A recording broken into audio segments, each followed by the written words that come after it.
We are here in Kibbutz Kfar Aza, one of the small Israeli communities that were devastated on October 7th when some 70 Hamas terrorists came from Gaza, broke through the gate of the kibbutz, and began a rampage of destruction, killing, mutilating, destroying homes such as this. This was the home of Yaniv Ohana, a drummer by profession.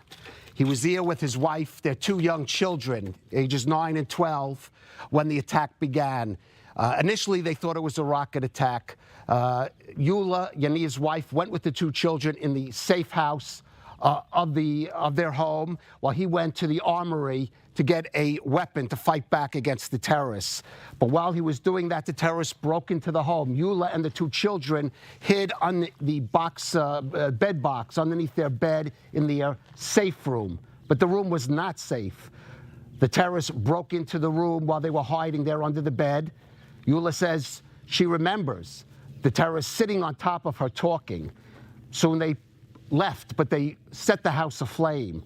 Yula and the two children were stuck in the bed box, and Yula had to use force to open up the door of it, get the two children out.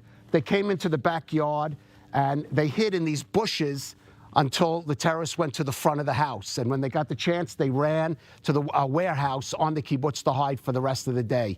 Meanwhile, Yaniv came back to this area, armed with a weapon, confronted the terrorists, opened fire, killed some 8 or 9 of them after he hit one with an explosive belt, but at a price. He was shot in his hand, was injured, but he managed to pull through the day and reunite with his wife and 2 children. One of the lucky ones, although he was hospitalized with a hand injury, a drummer, but just last week he appeared in a live performance, drumming with one hand, a benefit performance for other survivors of October 7th.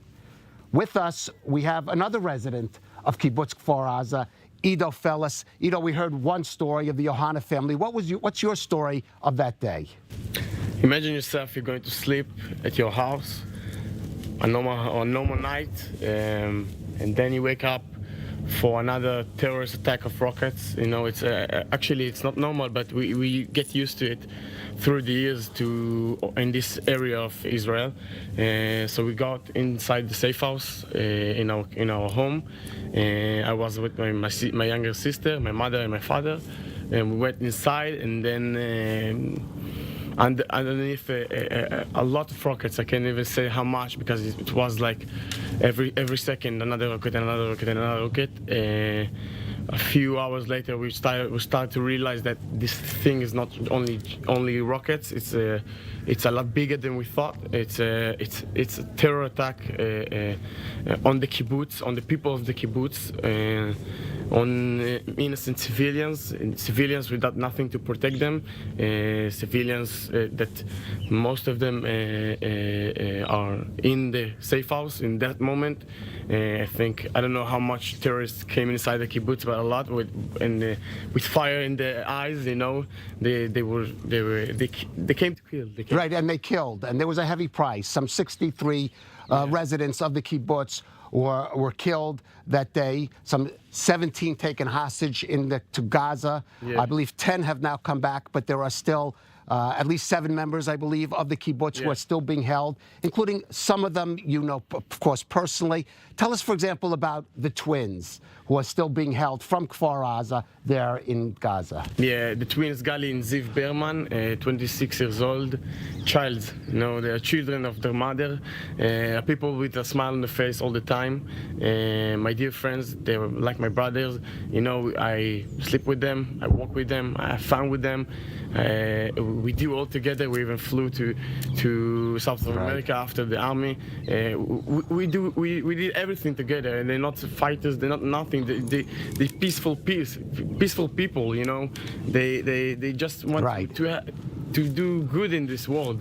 And the only bad thing they did in this 7 October is to sleep in their home. Right. God willing, they will come back with the rest of the hostages and all the residents of Kibbutz Kfar Aza. We're hearing the booms now of the battle in Gaza.